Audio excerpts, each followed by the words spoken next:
You see a teacher will shout at a student. After class, you see how the student is going to fall back on that teacher, like go behind the teacher and hurt the teacher. I heard of a story of a child that always insults elderly ones in the quarter, and the parents did not see it as a problem.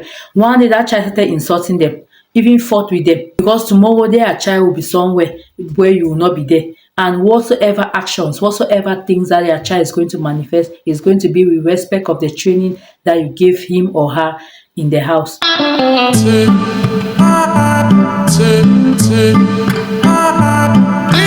Hello guys, welcome to my YouTube channel. How are you guys doing? Hope you guys are doing great. So in today's video, I'm going to give my honest take on parenting today, like how parents they bring up their children nowadays.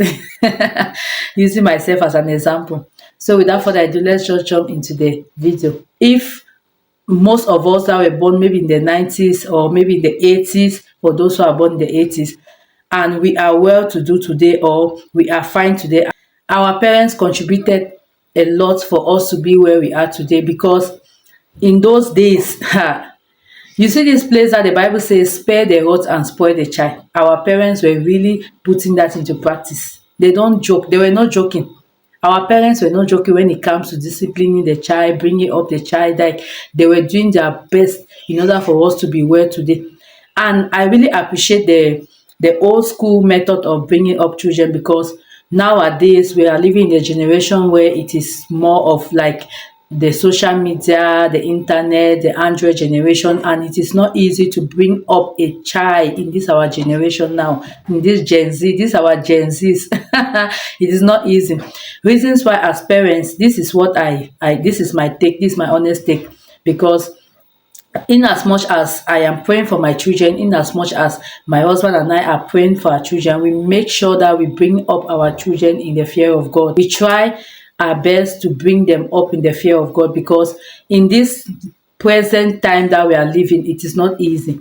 So I see a lot of parents that tolerate so many things. I'm living in a neighborhood that I've been seeing how parents bring up their children, and sincerely I cry in my heart, because at times when you want to like caution a parent in the way he or she is bringing up the child, it's as if you are judging that particular person. But I'm just like, they don't know where we are heading to, or they don't know how tomorrow is going to look like. Imagine the generation of today, the Gen Zs. Imagine what, like, a child of 5 years old is already like I have my daughter who is 4 years old, and I used to see the things that she used to do, like the things that she used to say, some questions she used to ask, and I'm like, ha, mama, calm down. It's just to tell you that if as a parent you don't take good care, or you don't bring up your children well in this our present time, your children are going to miss it. I'm not lying, they're going to miss it. I see a lot of parents say we live in a generation where you don't longer beat children. My brother and my sister in the Lord. There is nothing like you don't longer beat children, right? In as much as you shout at them, you give them advice, there are times that you need to pick the rod and show them what our parents used to do in the past. Because it's true that you are not supposed to be beating your child always, but once in a while, there are some things that, imagine you shouting at a child, for example, don't touch this. Today you shout at the child goes and touch it. Tomorrow, don't touch, you shout at the child. The next day, don't touch, you are still shouting at the child, and the child goes and touch the thing. What are you going to do? I would look for a flock and whip their buttocks. Because this our generation today, these children of nowadays, at times they used to behave in the house like this. They behave to see our reactions as parents. You say a child will touch something and looking at you to see if at all you're going to shout at him or shout at her. You need to put in your best. You need to like do your best and leave the rest to God. Because I, for one, I can say I'm a strict parent, right? Like, my husband and I, we bring up our children in the fear of God.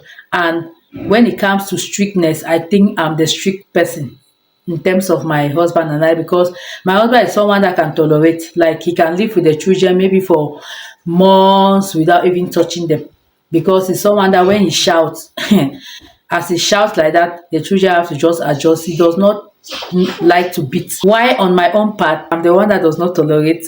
I'm trying to adjust myself, because beating all the time is not a good solution. So, but once in a while I beat. Like, when I shout once, twice, and you're still repeating the same mistake, I will flog you, right? So when I see parents in this our generation or in this our present days, and they say that no, you are not supposed to beat the child, you are just supposed to talk to the child, because children nowadays they are like this, they are like that. No. Also, I just want to say that in our schools, like there have been recent cases in mostly secondary schools, where you see students going with weapons in school to attack their teachers. You see a student, you see a teacher will shout at a student. After class, you see how the student is going to fall back on that teacher, like go behind the teacher and hurt the teacher. I believe that those students are behaving like that because maybe at the base, like from where they grew up, they have not been taught some certain things. It's true that at times you can put in your best, but the children still go astray. I know of a story of one of my uncle that brought his child up very well, like did all his best, but this child in the long run went astray. Those are exceptional cases. But I believe that when you're bringing up a child, for example, from the tender age, maybe a child is 1 year old, 2 years old, and the child start misbehaving, and you're correcting that child, not looking at the fact that it's still a child or it's still a baby. From that moment, you are supposed to start correcting that child at the tender age, because when the child grows up, the child is going to like take that teachings, take those things that you have been teaching the child. Never you say, no, my child is just 1 year old, he or she is still small, he's still young, he's still tender, he's still a baby. No. I, for one, I don't joke with my children. I try as much as possible to like correct them at small as they are. I try as much as possible to correct them, because I believe that they are going to grow with that particular correction, and tomorrow they are going to be better people. It is for their own good. So those parents who always pamper their children, they don't beat their children, they don't shout at them, they just tolerate some certain things, it's at the long run that you are going to see. I heard of a story of a child that always insults elderly ones in the quarter, and the parents did not see it as a problem. One day that child started insulting them, even fought with them. So as parents, please, let's try as much as possible to do our best to bring up these children very well, as God wants us to do. There's a particular saying that when you see a child behave anyhow, I always say that there's in French we say mal élevé. It means that the child was not well brought up. And most parents have failed. Most parents have failed because we carry these children and we send them to school. Meanwhile, there are some basic things that we would have done at our own level. We neglected it. We are like, no, I don't want to beat my child. I don't want to shout at my child. They are so small. In this our generation, this Gen Z generation, when you just give birth to a child, immediately the child start how can I say, means that the child is already out from the womb. When the child mess up, you shout at the child. I remember one day my newborn baby was breastfeeding, and she was beating my nipple with her gum. I had to give her some I had to touch her jaw, shouted at her, and I saw how she like shook, and she did not repeat it again. That's to show you that these children, as you are seeing, that don't say they are too small. Start as you just give birth, start training them, because whatever they'll become tomorrow it will be with respect to the training that you gave them. Never you say your child is so small. No.